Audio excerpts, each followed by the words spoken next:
Rizky Afrizal, Iren Aziza Putri, Anabil Valentina, Putri Atika Zahra.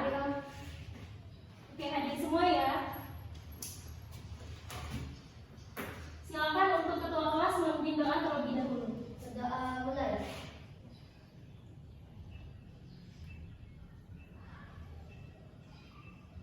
Doa selesai.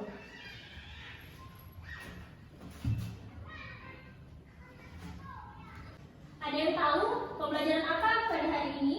Reproduksi sel, Bu. Ya, benar sekali. Hari ini kita akan belajar mengenai reproduksi sel.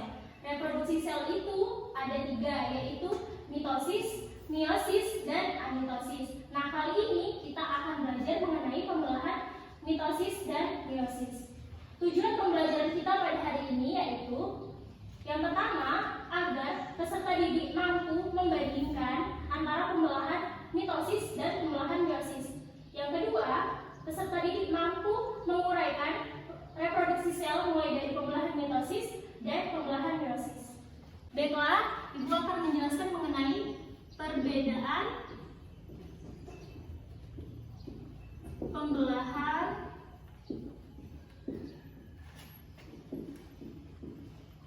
meiosis dan mitosis.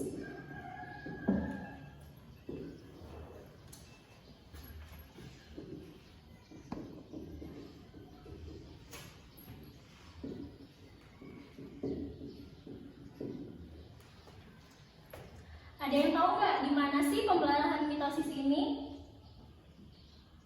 Oke, pembelahan mitosis ini terjadi di sel tubuh. Sedangkan yang meiosis ini terjadi di sel kelamin. Pada mitosis ini pada manusia biasanya ada 46 kromosom. Sedangkan pada meiosis ini biasanya pada manusia itu setengah dari mitosis, yaitu 23 kromosom.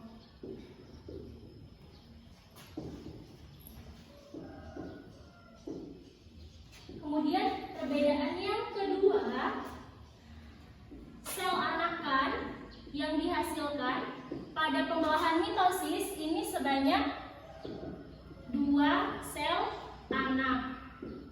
Sedangkan pada meiosis ini sebanyak 4 sel anak. Perbedaan selanjutnya, pada pembelahan mitosis ini tipe pembelahannya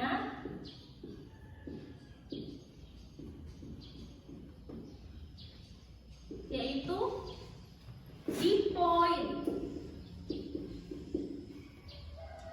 dengan kode 2N kecil.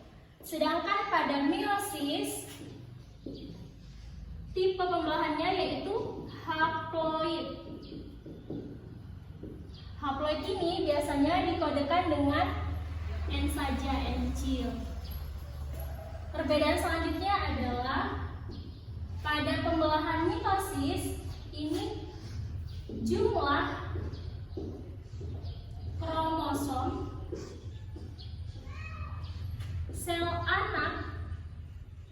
sel induk itu sama dengan jumlah kromosom sel anak. Apa perbedaan yang keempat di mitosis? Jumlah kromosom sel induk sama dengan jumlah kromosom sel anak. Kemudian pada pembelahan meiosis ini jumlah kromosom sel induk setengah dari jumlah apa? Kromosom sel anak. Ya, jumlah kromosom sel anak.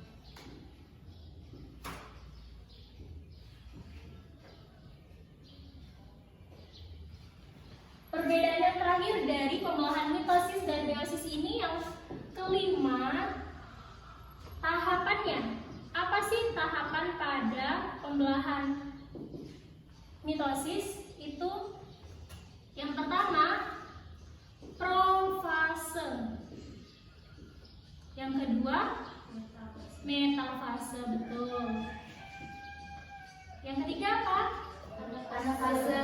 Ya, anafase. Yang keempat, Telofase. telofase. Sedangkan pada pembelahan meiosis ini ada dua, yaitu meiosis 1 dan meiosis 2. Apa ya perbedaannya? Kalau pada meiosis 1 tetap sama, menggunakan profase. Terus apa? Metafase. Ya, kalau di meiosis itu pakai 1 karena di meiosis 1. Kemudian apa lagi? Metafase 1.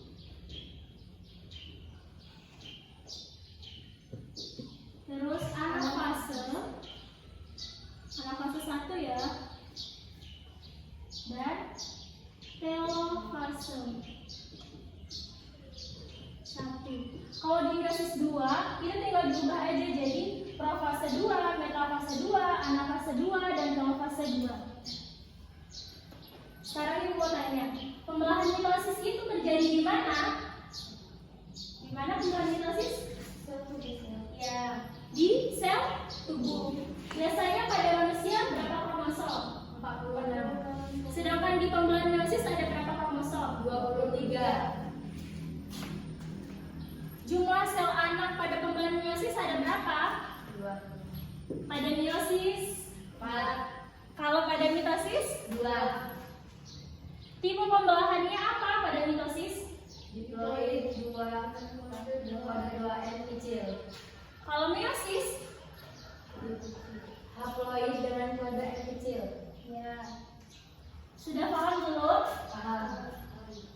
Oke, untuk memperdalam pembelajaran kita mengenai pembelahan mitosis, kita akan menyimak video. Baiklah, di sini Ibu sudah menyiapkan video mengenai pembelahan mitosis.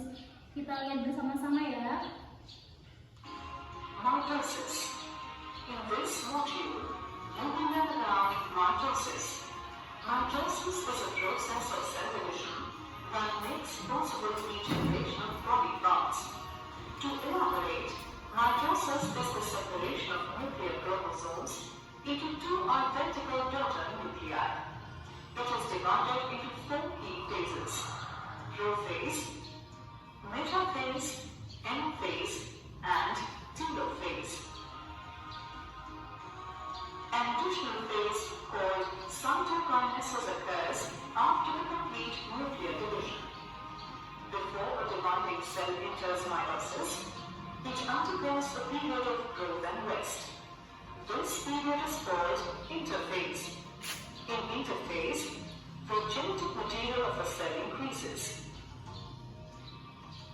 Prophase. During prophase, the chromatin condenses and becomes short and thick to form chromosomes. Each chromosome has 2 sister chromatids joined together at the centromere. The nucleolus disappears and the nuclear membrane starts to break down. The centrosomes, each with a pair of centrioles, move apart to the opposite poles, forming a spindle between them. Metaphase. During metaphase, microtubules of the spindle interact with chromosomes. This causes the chromosomes to move along the middle of the cell or the equatorial plate. Sister chromatids are held at the centromere, confirming the presence of protein structures called kinetochore at the surface. The kinetochore holds the chromosomes and attaches them to the spindle. Anaphase. During anaphase, the sister chromatids separate at the kinetochores, and the daughter chromosomes, along with the divided centromere, move towards the opposite poles as the microtubule shortens. The poles of the spindle also move apart and help to separate the chromosomes. As the chromosomes separate completely into two sets, one at each pole, anaphase is considered complete. Telophase. During telophase, the daughter chromosomes arrive at the pole and the chromatin starts to decoy. Also, the nuclei reform along with nucleoli. This triggers the reformation of the nuclear membrane. Cytokinesis.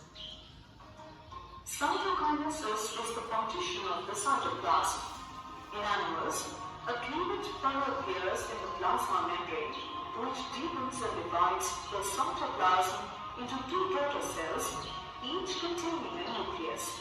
In plants, new cell wall formation is triggered at the center of the cell by the formation of a cell plate.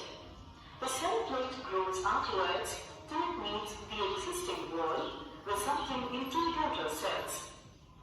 In this module, you have learned mitosis is the process of separation of nuclear chromosomes into two identical daughter nuclei. Mitosis involves four key phases: prophase, metaphase, anaphase, and telophase. In prophase, the chromatin condenses and becomes short and thick to form the chromosomes. In metaphase, microtubules of the spindle interact with the chromosomes. In anaphase, the sister chromatids separate out at the centromere and move towards the opposite poles as the microtubule becomes shorter. In telophase, daughter chromosomes arrive at the pole and chromatin starts to decoy, followed by the reformation of nucleoli and nuclei.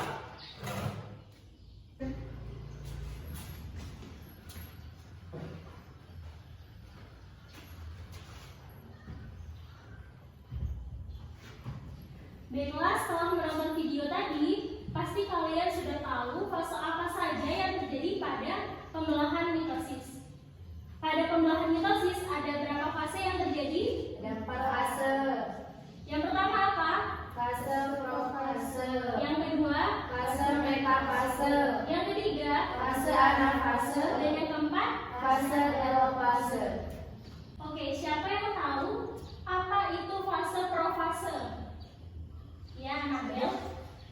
Fase profase, pada fase ini membran inti mulai rusak menjadi bagian kecil yang disebut dengan fragmen.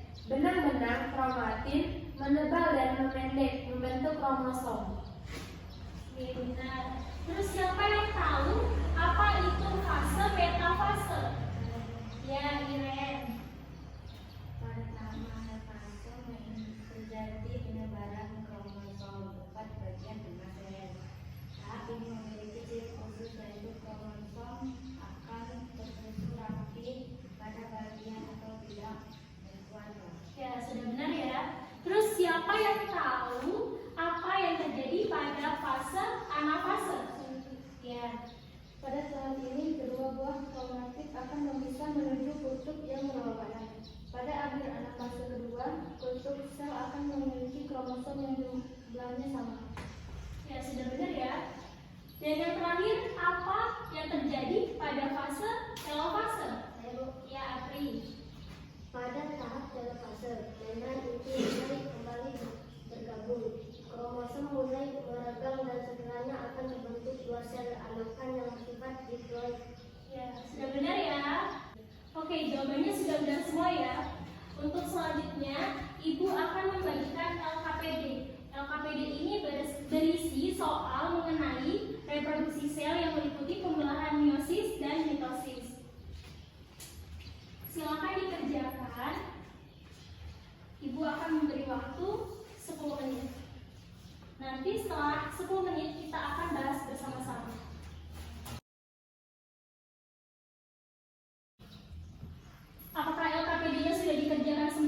Sudah, Bu. Oke, sekarang kita akan membahas mengenai pembelahan mitosis. Kira-kira pembelahan mitosis itu terjadi di mana ya? Di sel tubuh. Iya, di sel tubuh. Yang disebut apa? Somatis. Ya, disebut pembelahan somatis. Nah, pembelahan mitosis ini bertujuan untuk perkembangan atau pertumbuhan dan regenerasi luka. Jadi, kenapa sih tubuh kita bisa bertambah tinggi? Karena apa? Karena adanya pembelahan mitosis. Kemudian, kenapa ya kalau kita luka, terus lukanya terbuka, setelah beberapa hari atau beberapa minggu, tiba-tiba lukanya tertutup? Itu karena adanya pembelahan mitosis.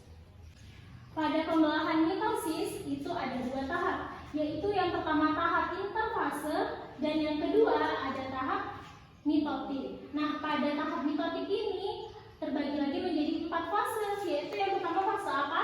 Fase. Fase yang kedua, Metafase. yang ketiga, Anafase. yang keempat, Telofase. Oke, kita lihat di gambar ini. Ini adalah fase profase. Ini kita bisa lihat di sini ada sentriol. Di bulatan ini ada membran plasma. Yang di tengah-tengah, yang bulat ini adalah inti sel. Di sini ada kromatin dan yang ini garis putus-putus ini adalah membran inti. Ya, membran inti. Kemudian ini adalah fase metafase. Yang ini apa? Anafase. Anafase. Yang terakhir? Telofase.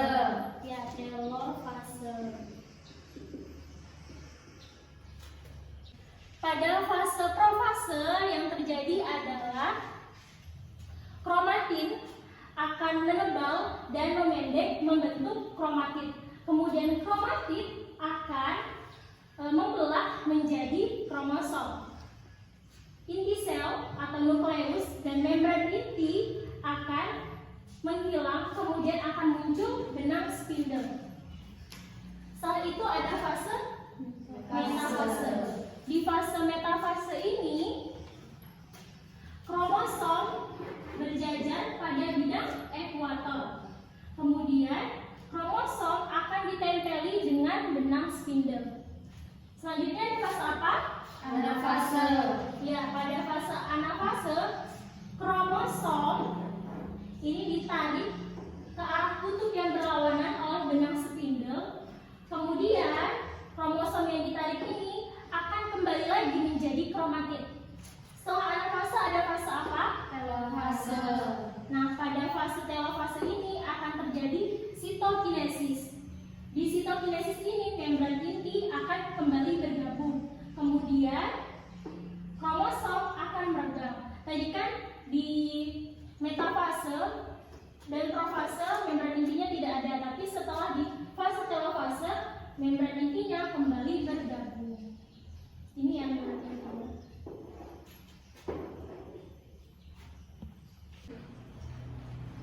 Baik, untuk pembelajaran pertemuan yang akan datang kita akan membahas mengenai pembelahan meiosis. Kalau hari ini kita belajar apa tadi? Mitosis. Kalau pertemuan selanjutnya kita akan belajar apa? Meiosis. Kemudian pada pembelajaran selanjutnya kita akan melaksanakan praktikum menggunakan akar bawang merah. Akar bawang merah itu akan disayat tipis, kemudian kita akan mengamati pembelahan sel yang ada di akar bawang merah dengan menggunakan mikroskop. Setelah itu, Ibu akan memberikan tugas yang akan dikumpulkan di pertemuan selanjutnya, yaitu tugasnya membuat poster mengenai pembelahan mitosis.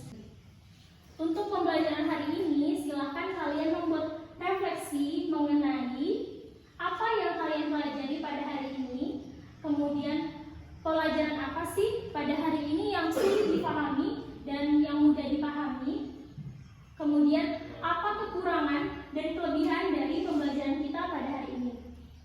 Baik, cukup di sini pembelajaran kita pada hari ini. Kepada ketua kelas silakan memimpin doa. Mulai.